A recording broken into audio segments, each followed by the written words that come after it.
China has taken a step that could shake the global balance of power. In Kuala Lumpur, under its leadership, more than 20 countries gathered. This is not an ordinary meeting or a formality for protocol. It is about a bloc that unites Southeast Asia, the Gulf states, and China itself into a single powerful orbit. Together, they represent more than $25 trillion of economic strength and over 2 billion people. For decades, it was BRICS that was considered the main challenge to Western dominance. But what is emerging now goes even further. This alliance controls more than half of global economic growth, which means it gains real leverage over trade, energy, and investment that affect every country on the planet. While Washington is stuck in endless disputes over tariffs and politics, China is building bridges, both figuratively and literally, from high-speed rail projects in Indonesia to massive oil and gas deals in the Gulf states. What is being formed is a coherent economic system, not just a club for meetings. The question is no longer whether this shift will matter. It already does.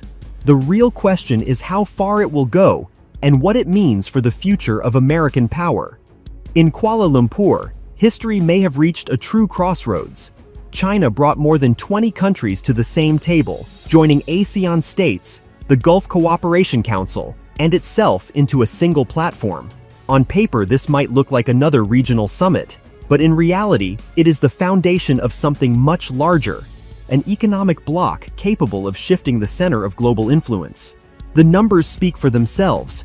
Collectively, these countries generate more than $25 trillion in GDP and bring together over 2 billion people. And this is not a plan for the future, but a present reality. Together, they generate about 55% of global economic growth, effectively becoming the main driver of the world economy. If such a group begins coordinating trade, energy, and technology, it creates momentum that even old powers are forced to reckon with. Many remember how BRICS was once seen as an alternative to the West, but compared to this coalition, it now looks modest. Internal contradictions held BRICS back, whereas the new bloc is being built around shared interests. Trade routes, energy flows, and investment corridors already link the participants. This is not a stage for speeches, but the outline of a parallel system where supply chains, settlement currencies, and infrastructure can function outside the control of Washington and Brussels. That is why this summit was significant. It was not about lofty statements, but about a signal. The Global South is ready to act as a single force, and subsequent events only underscored how quickly U.S. influence is fading. While the new alliance was taking shape, Washington was preoccupied with its own problems.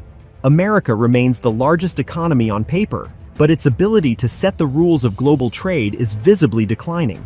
Allies that once relied heavily on trade with the U.S. are now seeking new paths. The European Union has strengthened ties with Mercosur in South America. Vietnam has signed agreements with the EU and Canada to diversify exports.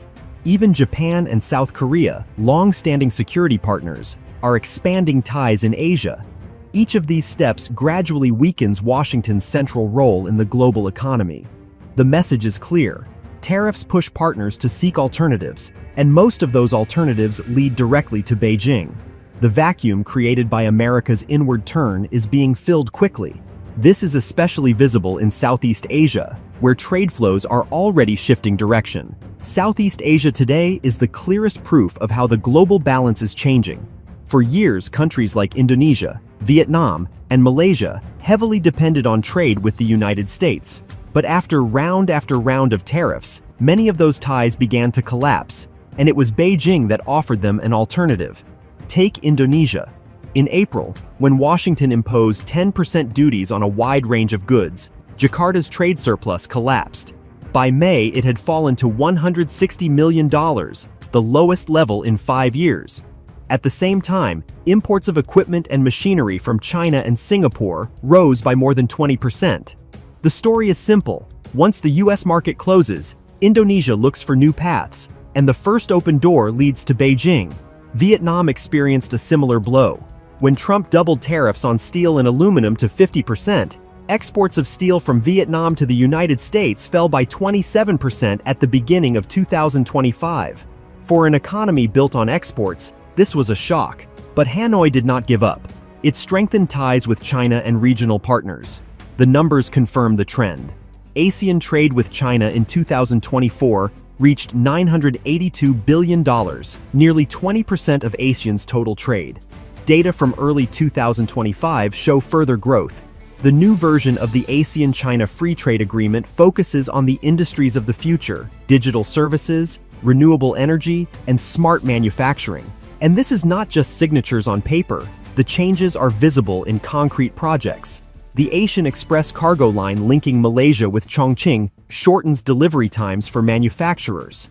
In Indonesia, the $7 billion high-speed rail line between Jakarta and Bandung, part of the Belt and Road Initiative, has already carried more than 9 million passengers since its launch at the end of 2023. These are clear examples of how the region is being pulled deeper into China's orbit. A new trade map is forming, where ASEAN is no longer a collection of small players in the middle. It is becoming China's factory, an investment hub, and a gateway into global supply chains. And this transformation only sets the stage for an even greater shift when it comes to the region's energy and infrastructure. The changes are not only about trade figures, they are visible in the very networks and energy flows on which economies depend. And it is here that China leaves its mark, reshaping the rules of the entire system. In Malaysia, the expansion of Kuantan Port with Chinese support has doubled its capacity, turning it into the largest hub for transshipment of iron ore and industrial goods. Similar investments are underway in Indonesia, where new cargo terminals are being built to handle the growing container flow. These ports are more than just infrastructure. They are gateways that redirect supply chains toward Asia and away from routes controlled by the West. They are firmly anchoring Southeast Asia in China's orbit and giving the region alternatives that did not exist 10 years ago. Energy shows the same pattern. For decades, oil priced in dollars gave Washington enormous leverage. Today, the grip is weakening. Around 30% of Saudi oil shipments already go in currencies other than the dollar, and new contracts suggest the share will grow. In 2023, China and French company Total Energies carried out the first liquefied natural gas transaction in Yuan, a sign that even Western companies understand where the future is heading. And then there are renewables. China produces about 80% of all solar panels in the world. It leads in wind turbine exports and controls the battery supply chains. So it does not matter whether the world tomorrow relies on oil or on solar energy. Beijing will be at the center. These steps do not just diversify energy, they change it altogether. And while Asia builds new networks, the Gulf states are beginning to move in the same direction. The Gulf countries are taking steps today that 10 years ago seemed impossible. For decades, the Gulf Cooperation Council was tightly bound to Washington in matters of security and in energy. But today, those ties are weakening, giving way to a deliberate pivot toward Asia. The numbers speak for themselves. In 2023, trade between the Gulf states and ASEAN reached about $130 billion. By 2032, the goal is to raise this figure to $180 billion. And it is not just about oil.